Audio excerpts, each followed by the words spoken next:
and 3:30. It all starts with chaos. A US F-15E Strike Eagle is shot down over Iran. 2 crew members eject. One is recovered quickly. The other, lost, deep inside hostile territory. Now imagine the stakes. Iranian forces are hunting him. Time is collapsing.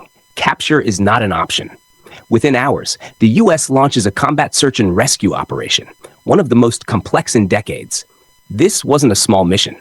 We're talking Special Operations Forces, covert insertion deep inside Iran, and up to 155 aircraft involved in the wider operation. This is not normal. This is escalation. Partition on the ground, 3:30-7-7. Here's where things get serious. To pull this off, the US had to create a temporary forward base inside Iran. Think about that. Not a fly-in rescue, a full insertion, staging, and extraction operation.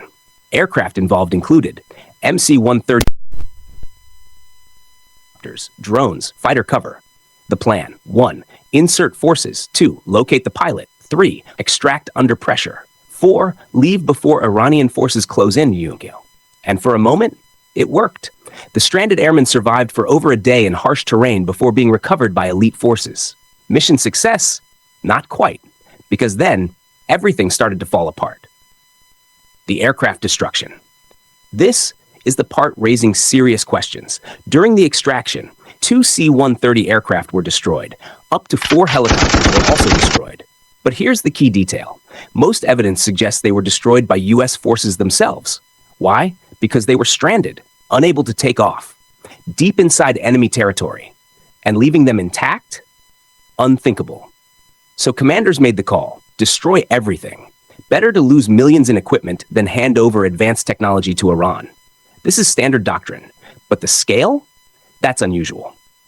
Iran's version versus US version, 10-11-30.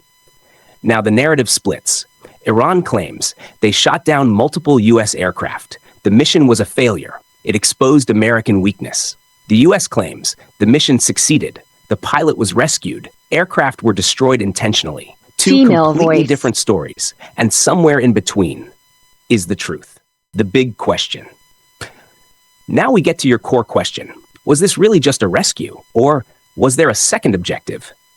Some analysts and even Iranian officials suggest something else, a possible attempt to access or extract sensitive material, even uranium.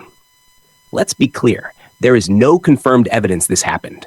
But the suspicion exists for a reason.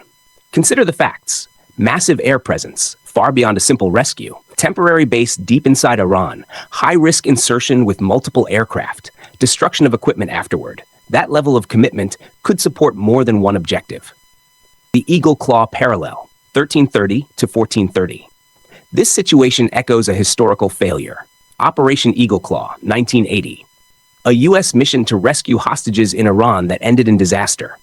Helicopters failed. A collision killed 8 servicemen. The mission was aborted.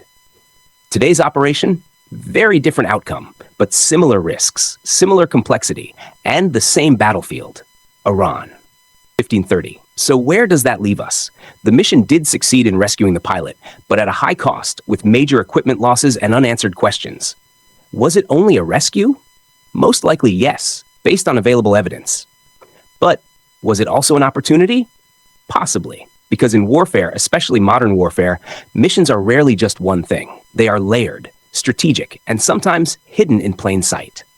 If you want more deep dives like this, real operations, real strategy, real geopolitics, subscribe, because the next story might be even bigger.